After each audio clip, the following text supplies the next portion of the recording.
Zoom sekarang, nggak apa. Saya lihat sudah cukup baik apa yang kamu presentasiin. Saya mau bahas mengenai pertanyaan-pertanyaan kamu dan sepertinya juga sudah terjawab dari yang dijawab oleh teman-teman. Tapi saya sedikit menghaluskan bahasanya. Bentar ya.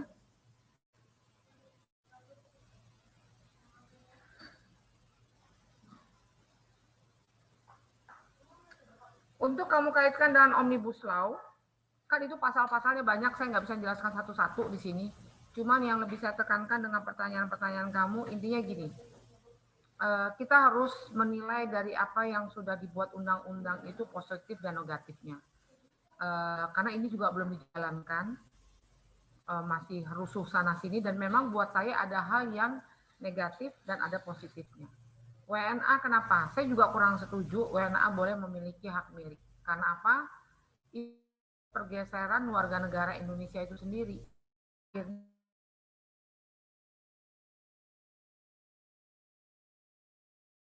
Hak milik itu tidak mudah dimiliki oleh WNA.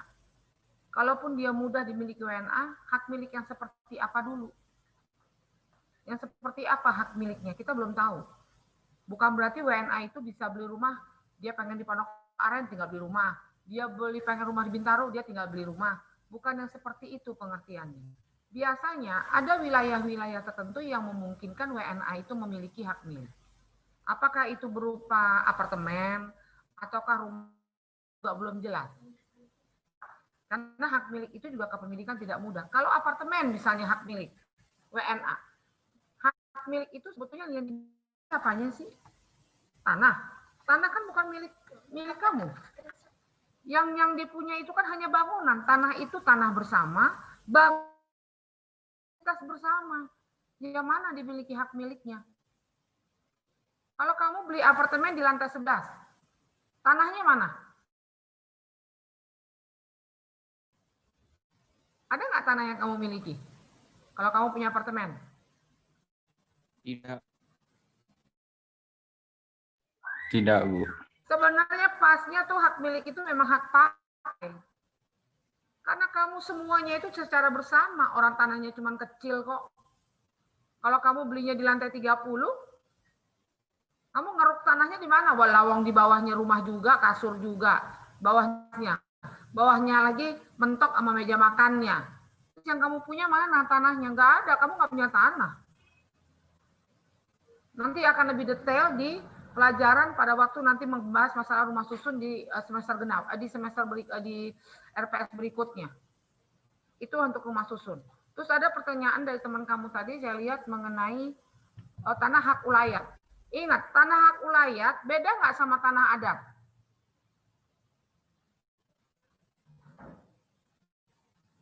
Bani, beda apa sama?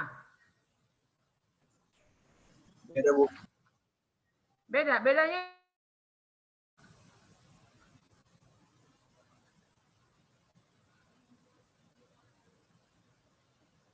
ayo, bedanya di mana? Kamu bilang beda, kamu harus tahu bedanya dari mana?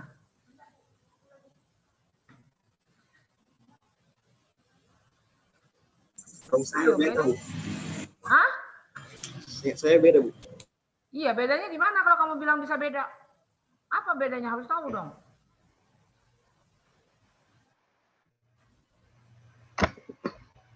Ayo, waktunya nggak banyak nih.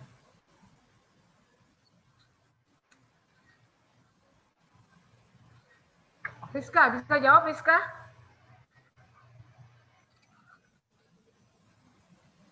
Bedanya di mana kalau dikatanya ini bilang beda? Kamu Rizka, bisa jawab? Tanah ulayat sama tanah adat beda atau enggak? Kalau tanah adat itu tanah yang ada di pedesaan. Kalau tanah adat ulayat apa tanah adat juga bukan?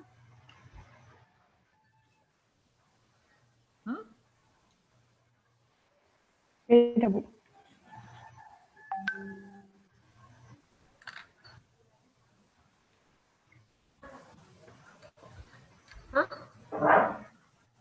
Bedanya di mana?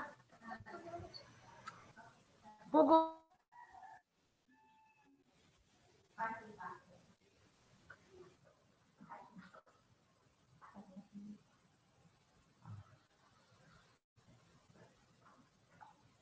coba buka tanah adat apa, tanah ulayat apa? Coba buka itu dulu. Buka. Nanti panjang-panjang kamu yang intinya belum jelas. Apa? Beda tanah adat.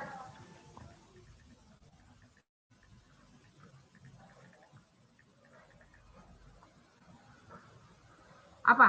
Tanah adat apa?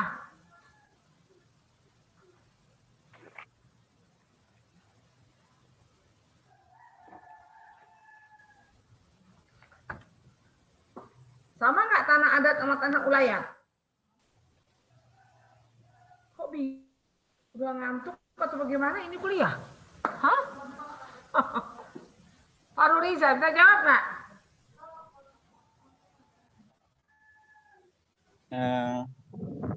Kalau Kak, menurut saya sama, Ibu. Sama. Kenapa sama? Karena tanah ulayat sama tanah adat itu sama-sama dimiliki oleh masyarakat. Benar, Sal. Kamu jawabnya kok jadi takut-takut sih? Saya nggak makan, nggak kok. Tenang.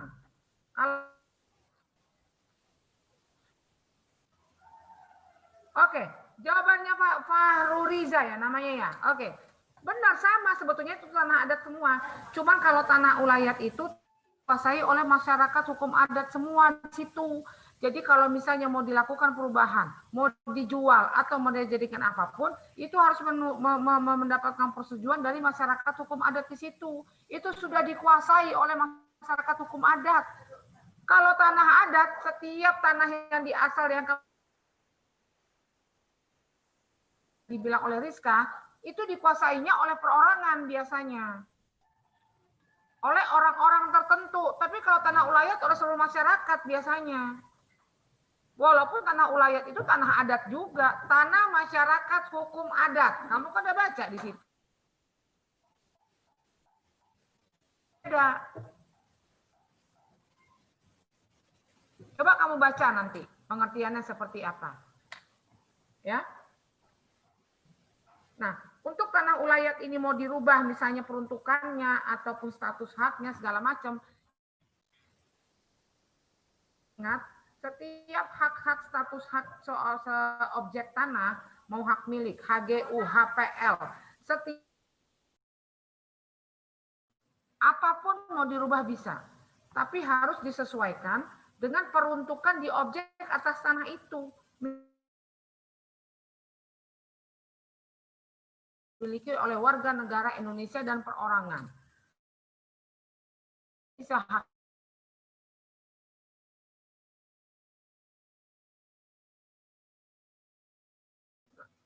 Gimana cara penurunan haknya? Nanti dengan izin apa peruntukannya? Itu nanti. Kenapa hak milik ini akhirnya diturunkan? Memang karena dibeli oleh suatu badan hukum, betul. Tapi badan hukum ini memakai untuk apa? Di saat jual beli, izin dulu peruntukannya. Tapi di saat nanti sudah balik nama, dia harus bikin izin lokasinya sesuai dengan izin peruntukan awal. Apakah mau dibikin hotel karena daerah atau mau dibikin apa? Makanya setiap badan hukum apabila dia mau beli tanah, dia harus tahu dulu tanah yang dibeli itu untuk peruntukannya apa. Kalau suatu saat dia usahanya memang untuk perumahan, dia harus yang ambil status hak tanah itu memang zonanya zona perumahan. Jangan malah zonanya industri, ya nggak bisa. Nah itu untuk apa? Itu ada di peta tanah, nanti kalau kamu belajar pada waktu kamu di PB nilai, ada misalnya wilayah tersebut abu-abu, hijau, atau biru kalau nggak salah. Kalau pemukiman itu kalau nggak salah abu-abu apa? Kalau kuning itu apa industri atau apa saya lupa juga. Itu ada nanti di peta-petanya. Nah, setiap kamu mau beli aset, makanya di sini harus kamu lihat peruntukannya. Kalau memang kamu untuk investasi, ya untuk apa investasinya? Itu harus kamu tahu. Gimana sih Bu cara tahunya? Nanya sama Mbak Penda setempat. Itu ada zona masing-masing tanah itu untuk apa. Sampai di sini paham?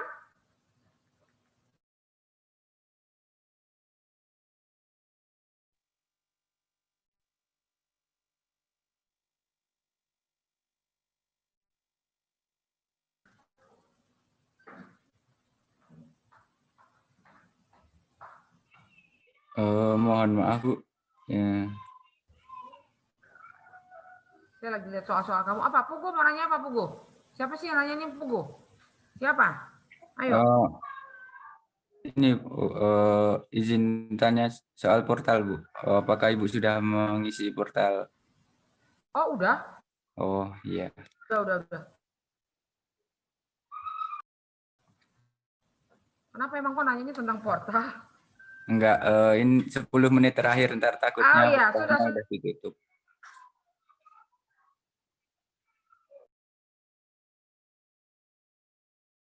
Ini jadi yang masukin ke portal, yang masukin itu tuh ada kata terlambat. Insya Allah ya, saya nggak mau takabur juga.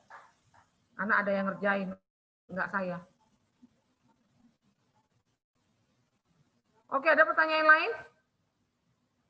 Nah, untuk penguasaan lahan, kamu harus tahu, baik lahan ada ketentuan sekian persen yang tidak boleh dibangun. Kalau untuk perumahan biasanya ada garis badan, ada garis bangunan, GSP itu ada nanti kalau bangun. Makanya kamu kalau beli tanahnya bukan hook, dia 3 meter dari tanah kamu ke belakang tidak boleh dibangun. Kalau hook itu 5 meter. Kalau kamu punya perkebunan, berapa yang tidak boleh dibangun, berapa yang boleh dimanfaatkan. Itu semua ada aturan. Jadi itu udah aturan yang memang terporsi dari ketentuan masing-masing. Saya tidak bisa katakan berapa persennya, itu nanti Bapenda yang menentukan atas objek yang kamu punya. Presentasinya berapa, misalnya developer. Kalau misalnya dia bangun rumah, dia punya tanah. Bukan berarti 1.000 itu bisa dibangun semua untuk rumah. Dia harus siapkan yang namanya fasumnya. Biasanya 60-40. 60 untuk perumahannya, 40 untuk fasilitas warganya nanti. Jadi bukan berarti itu utuh kamu bisa bangun. Sekalipun rumah pribadi. Nggak bisa kamu bangun semua. Kalau ukuran rumah 5 kali 18 misalnya. 18 itu kepanjang ke belakang nggak bisa bangun kamu semua. Kurangin 3 meter. Jadi yang bisa terbangun itu hanya 15 meter. Begitu caranya. Jadi kamu kalau mau beli rumah, mau beli tanah, ingat ya, panjang cuma 10, berarti yang dibangun panjangnya cuma bisa 7. Kalau hook juga begitu. Kalau hook 5 meter, mut meter, artinya kamu banyak kebuang tanah kamu. Makanya orang jarang yang mau memiliki tanah hook. Karena kalau masih rumah yang ini, kan banyak kebuang. Bangunannya sendiri nggak boleh 5 meter keliling. Begitu. Untuk pertanian, baik untuk industri, semuanya itu ada. Ketentuan-ketentuan itu, tapi saya tidak bisa tetapkan karena itu aturannya tersendiri oleh Bapenda setempat. Nah, kepemilikan yang ada sekarang di Indonesia, positifnya memang dia bisa sebagai investor karena keuangan kita lagi jatuh, betul. Itu lagi jadi sisi positifnya. Tapi buat saya WNA apakah semudah itu? Karena kan kita nggak tahu aturan. Karena apa? Di sini ada pihak-pihak terkait lain. Ada agraria kementeriannya, kepala BPN setempat objeknya, ada bapaknya mesti seperti apa. Kalaupun dimungkinkan, hak milik yang seperti apa, kita kan belum tahu nih. Yang hak milik seperti apa.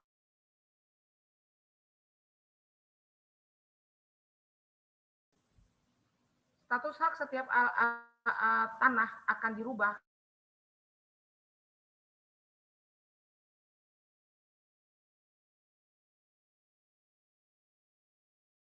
Untuk hak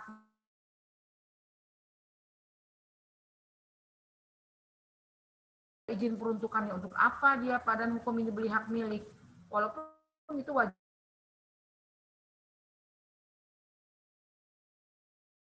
Walaupun kalau misalnya kamu bilang hak milik Bu, kan kita milik, hak milik itu terkuat, pun ini menjadi milik kita yang tidak bisa berubah. Betul, itu kamu tidak salah. Tapi dengan adanya perkembangan zaman dan dengan adanya kebutuhan, tentunya itu bisa menjadi kemungkinan berubah. Misalnya kamu punya tanah nih, 1 hektar. Peruntukan kamu di situ, mau boleh orang beli itu walaupun nanti diturunkan jadi HGB, kan mau kamu jual tuh tanah. Tanah 1 hektar nggak mungkin saya beli itu tanah 1 hektar untuk apa? Mau berapa bikin lebar kamar sama ruang tamu? Kayak lapangan dong nanti kalau 1 hektar dibangun semua. Artinya kan bisa dimanfaatkan untuk lain. Jadi status hak yang semula jadi hak milik itu bisa jadi berubah. Karena peruntukan yang diinginkan oleh pembeli baru. Jual, kalau saya nggak mau ngejual gimana? Yaitu hak kamu sebagai pemilik. Kecuali ada perubahan peruntukan di tempat itu. Misalnya, kamu lihat zonanya itu untuk apa? Yang tadinya mungkin untuk multiguna, yang bisa buat apapun, ternyata di blok sekarang boleh hanya untuk perumahan. Ya artinya boleh. Lihat dulu kamu kalau beli tanah itu peruntukan wilayah itu untuk apa? Kalau kamu lihat di wilayah itu sudah perumahan semua,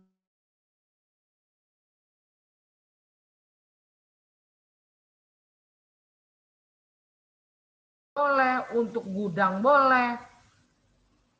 Lihat peruntukan tanahnya, objek itu untuk apa. Setiap tanah-tanah yang kita miliki atau yang akan kita miliki,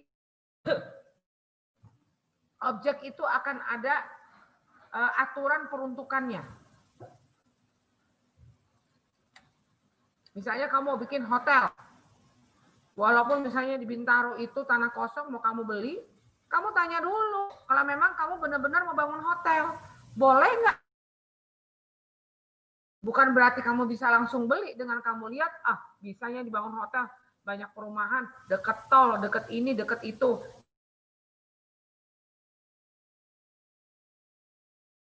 Dulu ke wilayah setempat. Ya mungkin kan nggak di saat kamu udah bangun ternyata nggak boleh. Kamu udah beli nih, mau bangun, izin bangunanmu nggak keluar. Jadi sia-sia. Sementara investasi kamu sudah tinggi. Oke? Paham sampai di sini? Saya lihat pertanyaan dalam WA Group itu sudah terjawab oleh teman-teman. Artinya kamu sudah menguasai apa itu yang namanya hak atas tanah yang pertemuan berikut RPS 6 nanti dimulai dengan kuis dulu. Setelah kamu absen full, nanti akan saya sebar soal di grup di Google Classroom. Google Classroom kamu mau buat sendiri atau saya yang buatkan sih biasanya, nanti saya kasih kamu atau kamu yang buat juga boleh.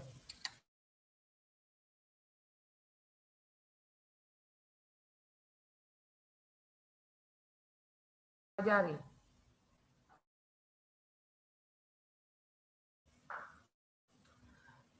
Jadi untuk minggu depan untuk itu nggak ada presentasi lah, karena kamu mau ada kuis. Tugas saya tidak ada tugas untuk UTS, karena tugas ini sudah ada di nilai presentasi kamu. Nanti di RPS berikutnya, di RPS 14 terakhir, tugas kamu kumpulkan dan saya hanya menunggu sampai jam 000. Kalau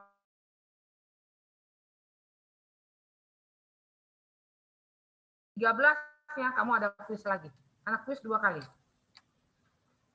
Nah, kalau kisi-kisi untuk kamu nanti mau UTS, saya sudah dapat rapat dari Dosko. Jangan berharap ada hafalan yang murni. Kayaknya soalnya esai semua.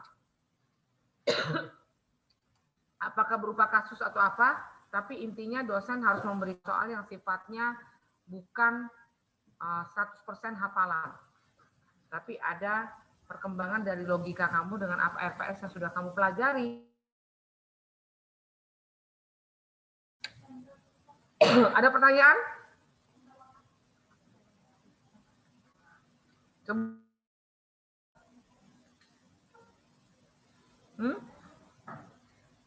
Ada pertanyaan enggak? Kita tutup.